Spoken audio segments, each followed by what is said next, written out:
आपल्याला काय त्रास होता? आपण आले कोरेश्वर गोसंवर्धन मध्ये.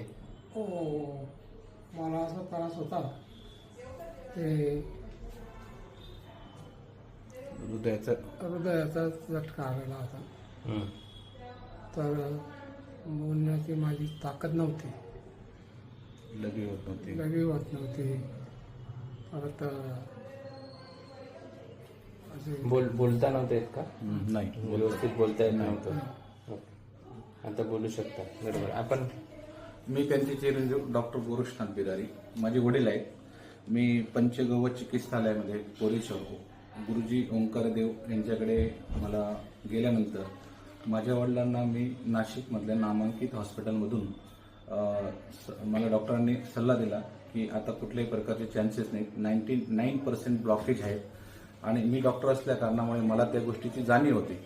पण मला ज्या वेळेला कळालं हे पंचगव्य चिकित्सालयाचं गुरुजी ओंकारदेव आणि यांना मी फोन केल्यानंतर त्यांच्याकडे गेल्यानंतर मला माहिती मिळाली. त्यांनी मला खूप चांगलं मार्गदर्शन केलं आणि त्याच रात्री मी इमिजिएट त्यांच्या कोरेश्वर गोसंवर्धन संस्थेला भेट द्यायला गेलो. तर कमीत कमी नाशिक आणि मालेगाव तर डायरेक्ट कोरेश्वर असा 450 किलोमीटरचा प्रवास करून मी वडिलांना घेऊन गेलो पावसात.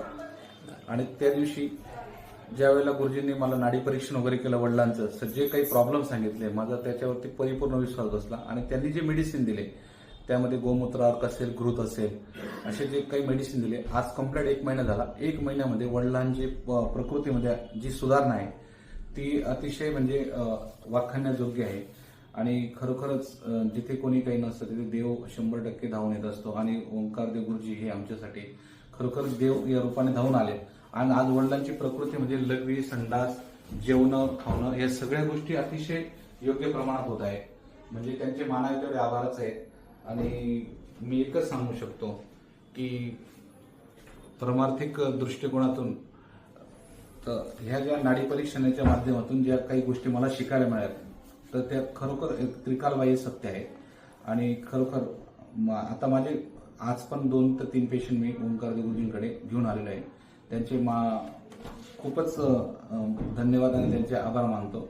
आणि इथून पुढे त्यांच्या या संवर्धनामध्ये खूपच चांगली पद्धतीने त्यांच्याकडनं गोसेवा निदान हो आणि चांगल्या पेशंटची त्यांच्याकडनं सेवा घडो हीच पांडुरंगाची प्रार्थना. धन्यवाद.